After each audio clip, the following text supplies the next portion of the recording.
Bonjour et bienvenue sur ce nouvel épisode du carnet de voyage intérieur.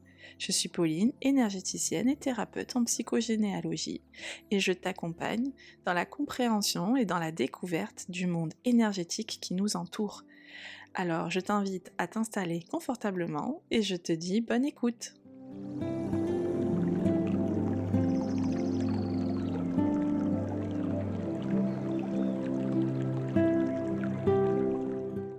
Hello hello, j'espère que tu vas bien. Je suis ravie de te retrouver aujourd'hui pour faire un petit peu écho au sujet de la méditation guidée de cette semaine. Je ne sais pas si tu l'as écouté encore, mais je t'invite à le faire si ce n'est pas le cas.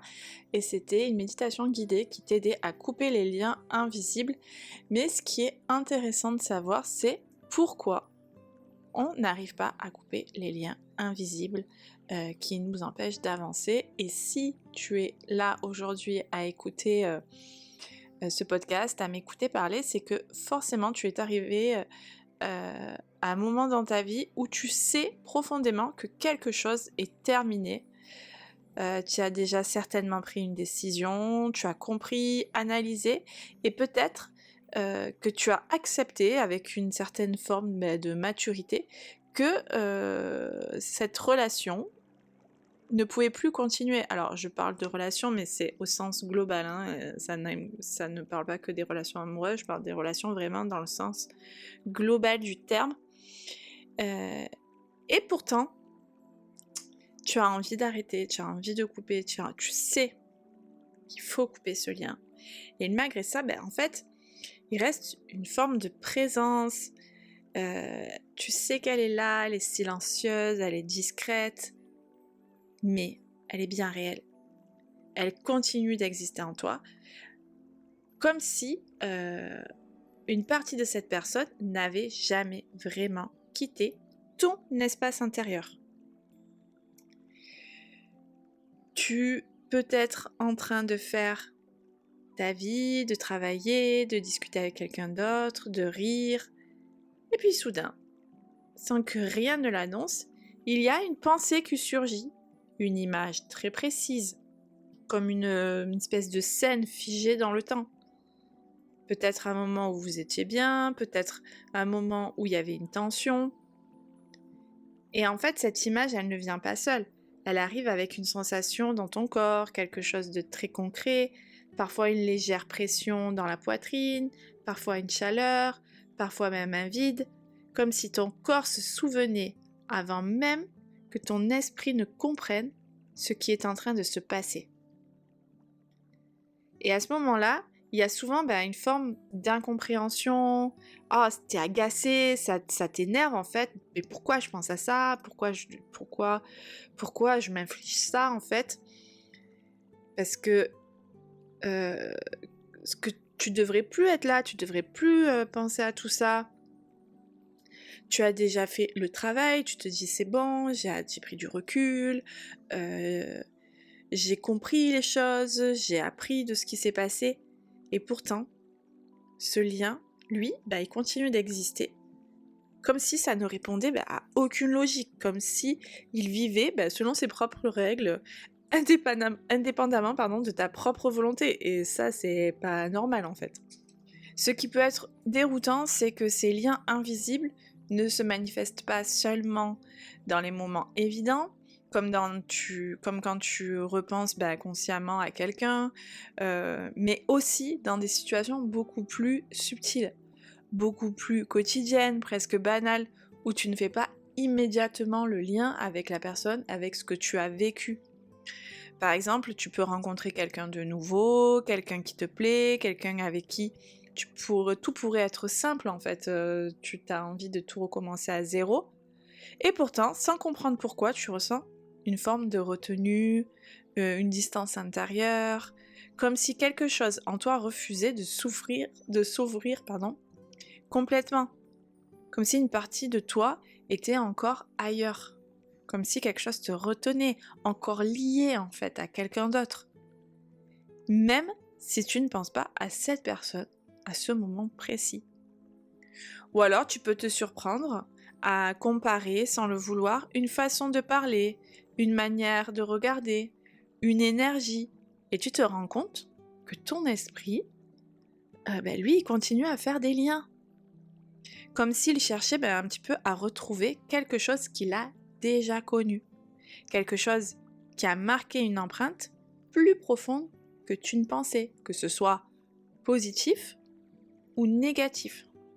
Après, il y a toujours ce sentiment aussi comme de voir de nouveau, de revivre ces moments très simples, presque anodins, quand tu vas passer devant un endroit où vous aviez l'habitude d'aller, que tu es dans ta voiture et d'un coup tu entends une chanson que vous écoutiez ensemble, sentir une odeur qui ramène instantanément dans un souvenir précis.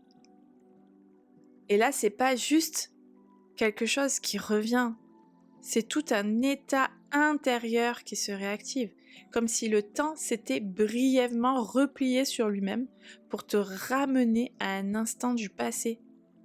Et ce qui est important de comprendre, c'est que dans tous ces moments-là, tu n'es pas en train de rechuter. C'est-à-dire que tout ce que tu as fait en amont, toute la compréhension que tu as fait, tout le recul que tu avais, c'est pas du tout ça. Tu n'es pas en train de revenir en arrière. Tu n'as pas régressé, tu es simplement en train de constater que ton corps et ton système émotionnel fonctionnent différemment de ton mental. Parce que ton mental, lui, il adore les conclusions, il adore les décisions, il adore les phrases claires, du genre c'est fini, je passe à autre chose, je ferme ce chapitre, alors que ton corps, lui, il fonctionne totalement différemment. Il fonctionne en continuité, en sensation, en mémoire implicite. Et il ne coupe pas, il transforme lentement.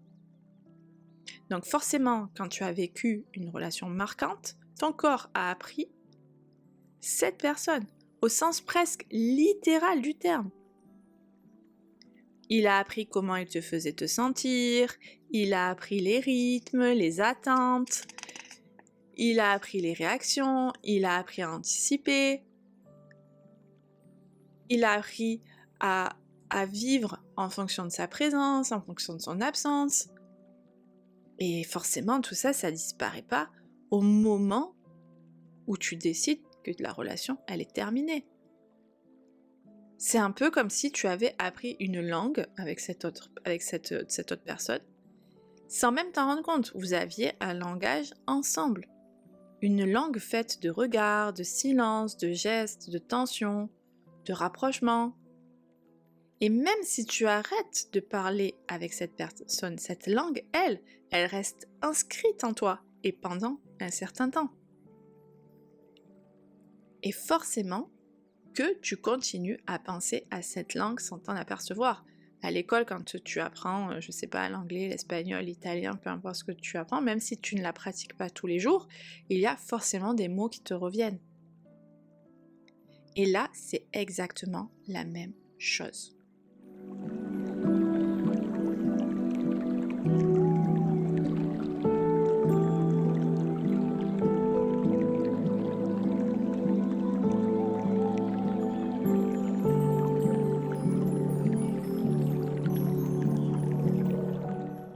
Faut aussi qu'on prenne en compte qu'il y a quelque chose de très fort dans le fait que ces liens invisibles sont souvent maintenus par ce qui n'a pas été vécu jusqu'au bout, et ça, on le sous-estime énormément.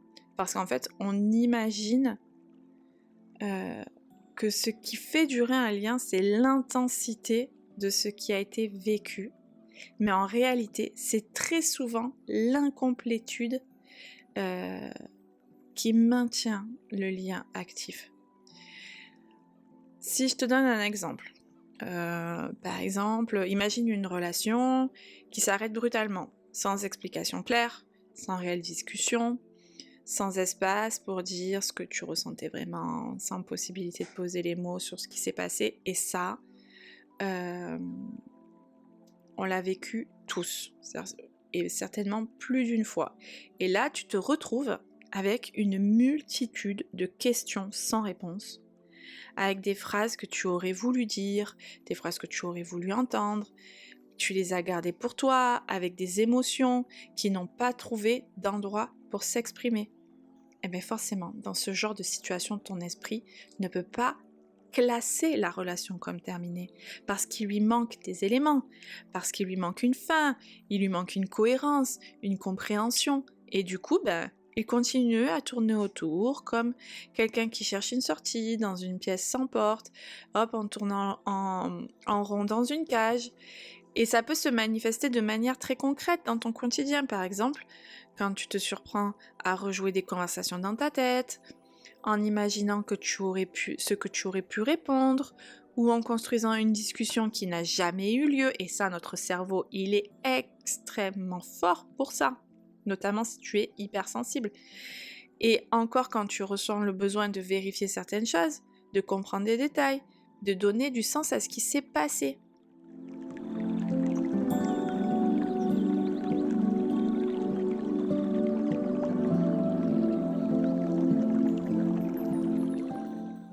Donc en plus du traitement que nous inflige notre cerveau, de cette torture de revivre, en vivre, inventer, tourner en rond, moi je trouve qu'il y a quand même une couche encore plus profonde qui est souvent celle qui rend les liens les plus difficiles à transformer. Et cette couche, elle est liée à ce que cette relation est venue activer en toi.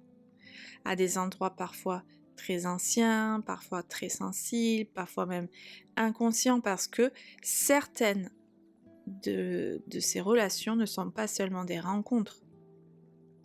Et ça, on en a déjà parlé dans des podcasts. Elles sont des révélateurs. Elles viennent toucher des besoins fondamentaux, comme le besoin d'être aimé, comme le besoin d'être vu, reconnu, choisi, même compris, ou encore le besoin de ne pas être abandonné, de ne pas être laissé avec certaines parts de toi. Et quand une relation vient toucher ces zones-là, elle prend une importance beaucoup plus grande parce qu'elle est objectivement et elle devient un espace dans lequel tu projettes beaucoup plus que la réalité de la relation elle-même. Un petit exemple, par exemple, tu peux te rendre compte que ce qui te manque, ce n'est pas seulement la personne, mais la manière dont tu te sentais quand tu étais avec elle. Peut-être que tu te sentais plus vivant, ou plus léger, ou plus confiant, ou plus connecté à toi-même, et que tu cherches à retrouver en réalité. Ce n'est pas forcément l'autre, mais c'est cet état-là.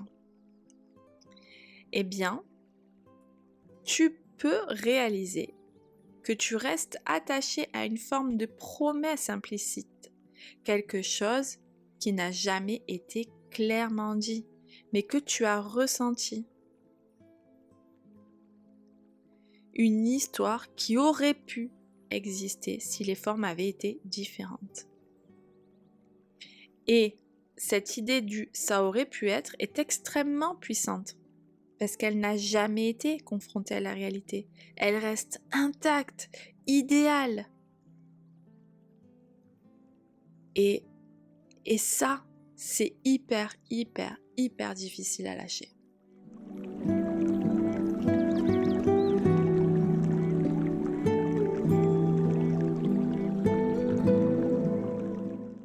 Enfin, il y a aussi des situations où le lien reste actif parce qu'il est mêlé à une forme de manque ou de blessure. Par exemple, si tu as ressenti de l'incompréhension, du rejet ou une forme d'abandon, dans ce cas-là, le lien se maintient pas seulement par attachement, mais aussi par une tentative inconsciente de réparation.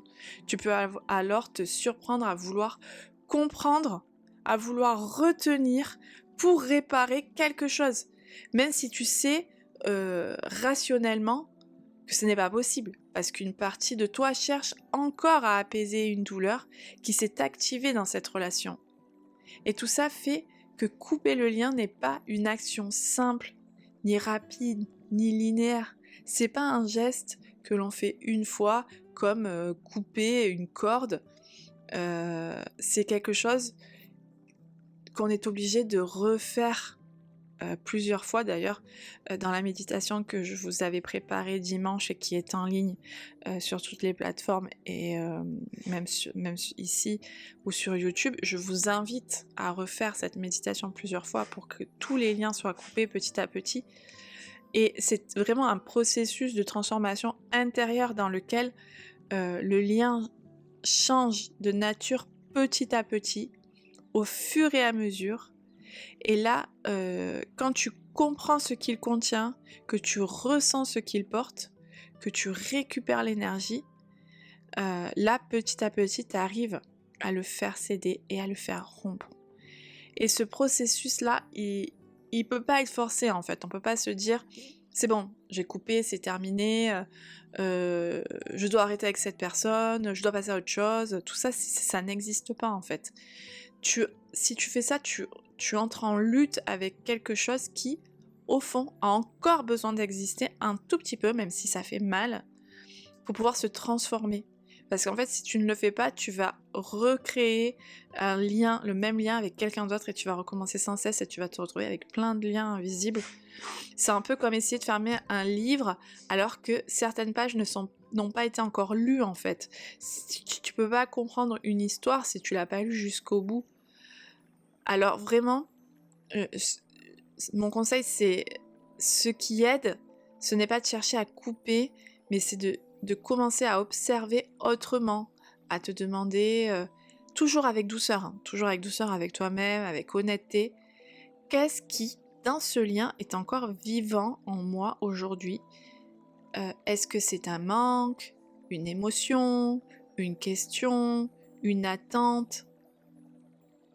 Ou tout simplement peut-être une partie de moi que j'ai pas encore récupérée. Et plus tu mets de la conscience là-dessus, plus le lien commence à se modifier.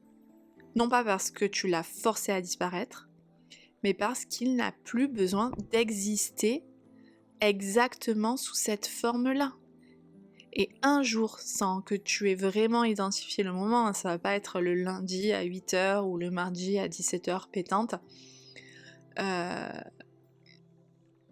quelque chose va se produire et tu te rendras compte que cette personne est toujours dans ton histoire, mais qu'elle n'est plus dans ton présent. Qu'elle ne tire plus sur toi. Qu'elle ne crée plus de tension. Qu'elle ne prend plus de place active dans ton espace intérieur. Et c'est souvent à ce moment-là que tu comprends quelque chose d'essentiel. Tu n'avais pas besoin de couper le lien. Tu avais juste besoin de le transformer.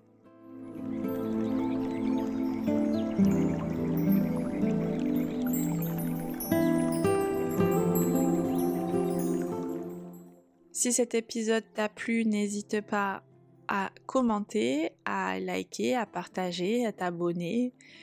Et quant à moi, je te dis à très vite pour un nouvel épisode du carnet de voyage intérieur.